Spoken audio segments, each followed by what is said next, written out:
Russell Brown here at Gallery Sitka in Shirley, Massachusetts. And today we're actually going to interview a local artist. But first we're going to tell you a little bit about us. We are a local art spot here in the town. We display the work of local artists between the Leominster, Fitchburg, Shirley areas, Ayr, Groton. And we also take care of the walls in the artist walkway at the Bull Run.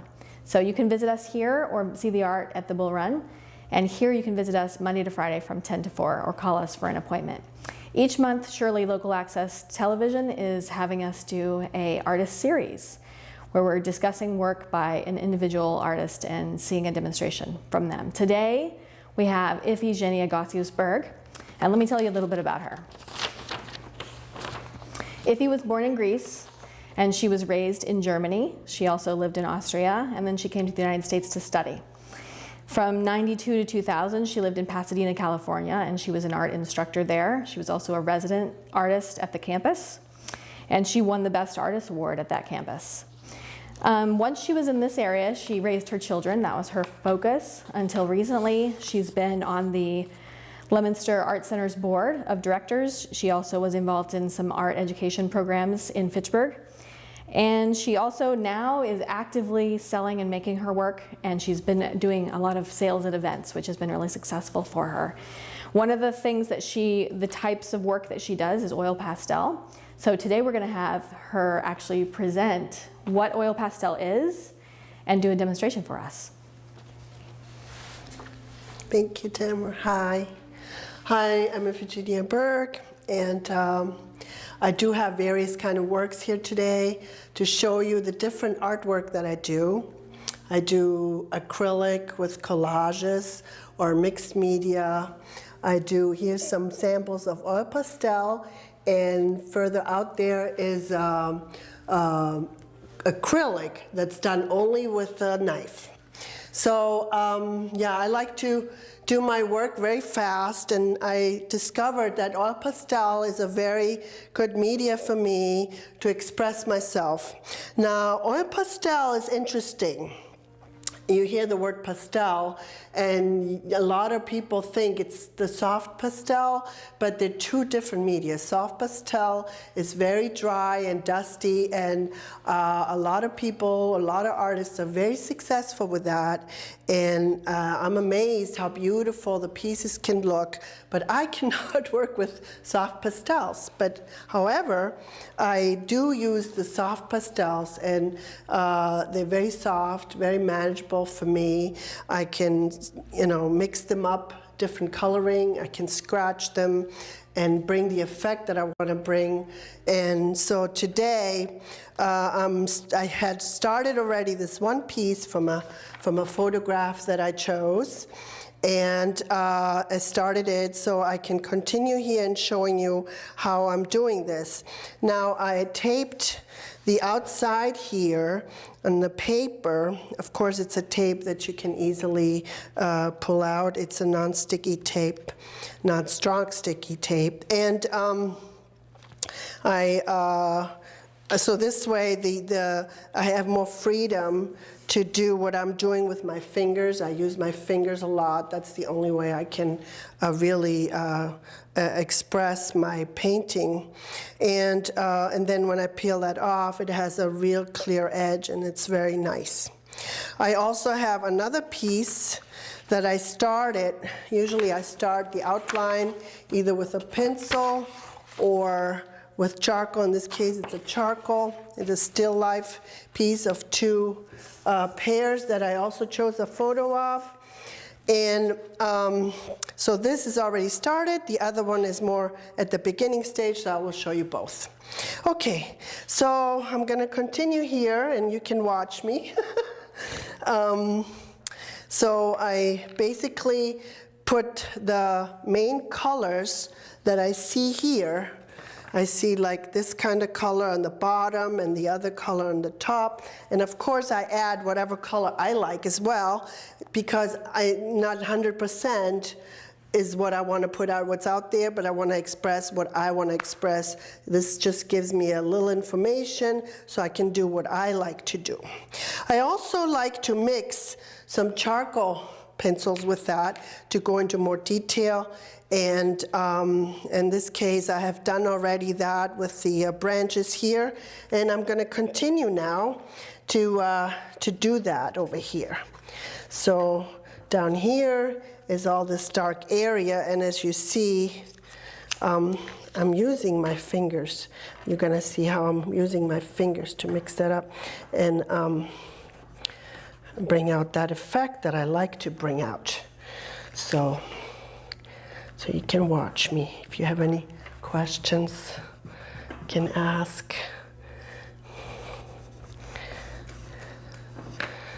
So yeah, I'm making those lines. And what I also see on the bottom here is all these tiny little leaves that are having an orangey effect. And the way to bring that out is, can't wait to show you for that, is scratching. And it brings out the color that I want to bring. So yeah, I like the scratch effect a lot. So here, put that on.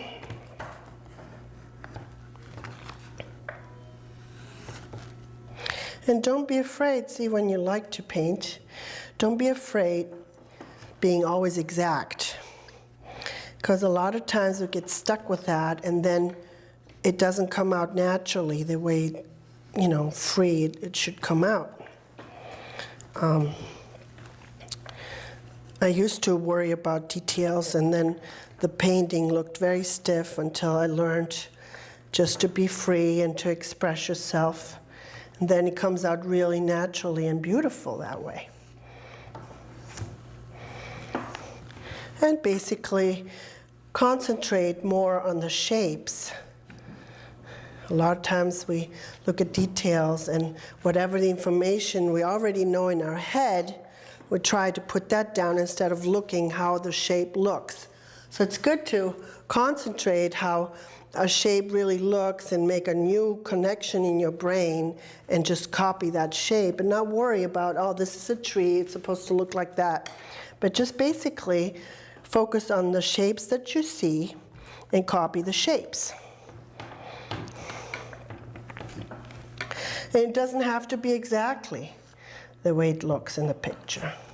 You might want to add something more or not add something. It depends how you feel. What you feel is right, what belongs there. So, yeah. Some more trees back there.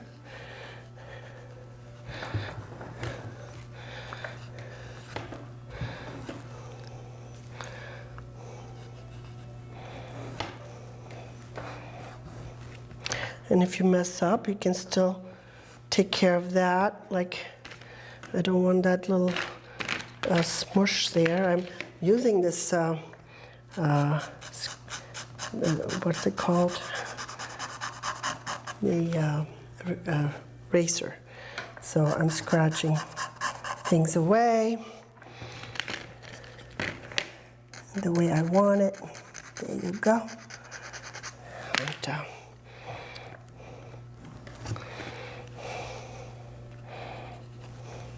see where the light comes from, where the shade is. There you go.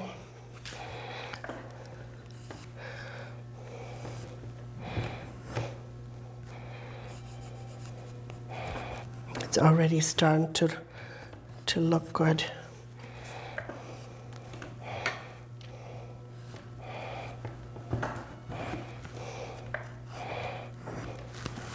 So yeah, so I'm just going to show you one more technique on this, and then going to go to the still life. As this picture has, like, as I mentioned before, has those orangey leaves on the bottom that reflect to the light. So I'm just going to do some scratches here, as there was orange on the bottom. Before I put the darker areas, I put some orange, so it comes out now. But while I'm scratching, and if I want, I could put more orange effect to it. whatever, I can do what I want. I'm the artist. And whatever looks good to me. So you have to feel it. You have to feel what looks good for you, and that's what you're going to express.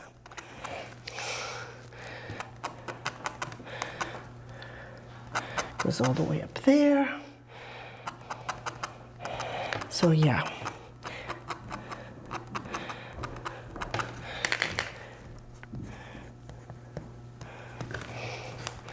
And sometimes you just mix it up to make it more softer.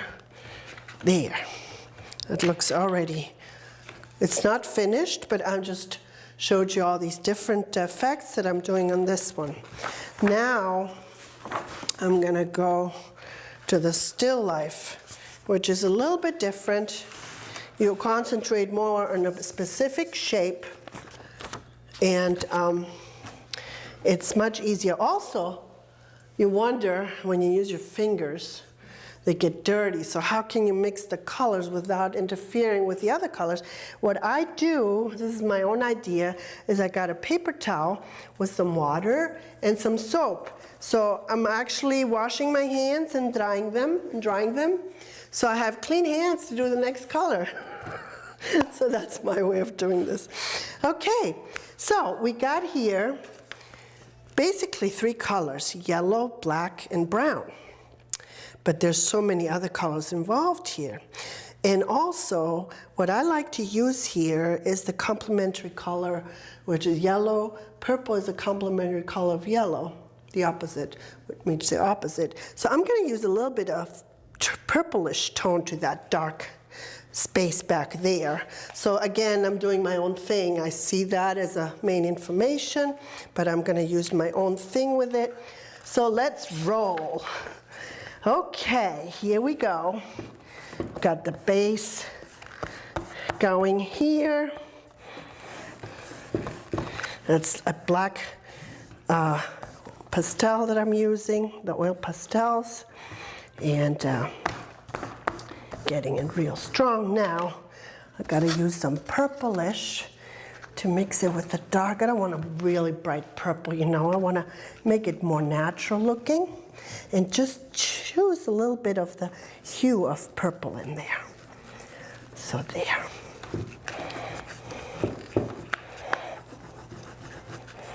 It will look really nice with the yellow of the pears. And you know, pears, I love pears.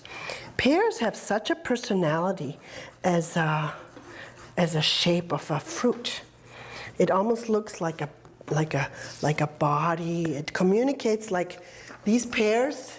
They look like they love each other. They're so they like to be together and just cuddle up together. So that's why I chose that. It looks very nice. So yeah. Okay. Now let's go with our fingers here and bring that effect we want. And again, I have that tape all around that protects and makes that sharp line around it. Of course, you should measure it to have it really accurate. You don't want to have a painting and then you have it crooked and it's going to come out crooked. And even if that's so, you still can fix that. There's never a problem. You can always go back and fix it. So yeah. Yeah, I had people ask me, that's Oil-Pastel? That looks more like a painting. And it does, actually. In some paintings, you can really tell. I mean, some of the work that I have that's Oil-Pastel, it looks like a painting. And it's not painted, it's drawn. So yeah. Okay, now we have so much in there. So I'm getting more down with that. Now that's the technique I wanted to show you. That brings the colors out the way, you know, and the effect, actually the texture is the right word that I want. And I just love the effect that comes out of that one. And then I can mix more colors with that. See how it comes out? It's amazing. Of course, the paper that you choose, you whatever effect you want to use the paper. Now this paper has a little bit of a grit in there, and I like that. But you also can choose a flat paper that's for drawing. Of course, good quality of paper, so your work will look good in it and last. So, yeah.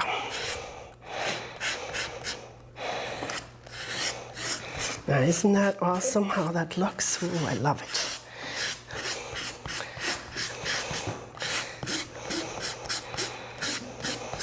So now I'm going to go with more of this, more closer.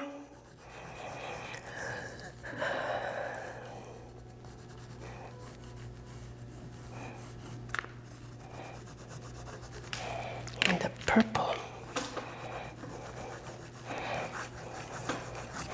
And put more in there to mix it up nice. Yeah. There we go.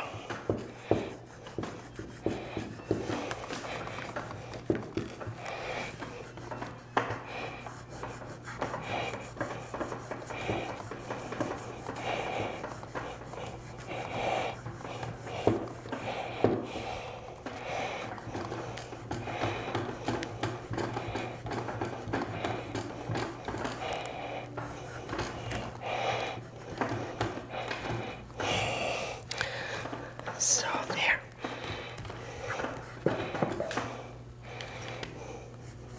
Yeah, you make sure you got all your background the way you want it before you put all the other details on top, so you don't have to go back and forth with, get frustrated.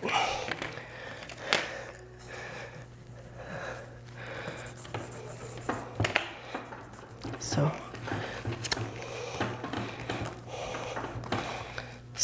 there.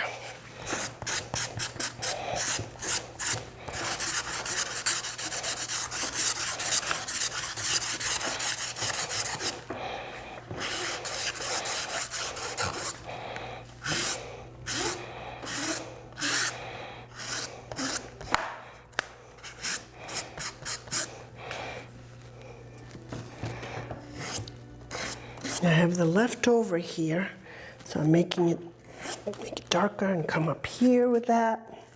So I'm using that as scratching and also applying at the same time.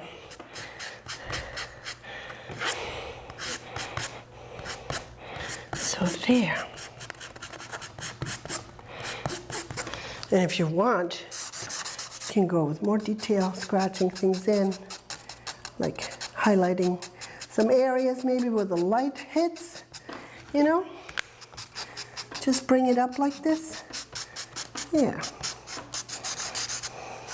You decide where the light hits from. Of course, it has to be from one direction, but sometimes whatever looks right, it's okay. Whatever looks right to you as an artist. Okay, now I think we can go to our next colors. Okay, we need the yellow, 2 different yellows, and I think there's a little bit of orangey there. We have some orange, so let's start with a lighter color,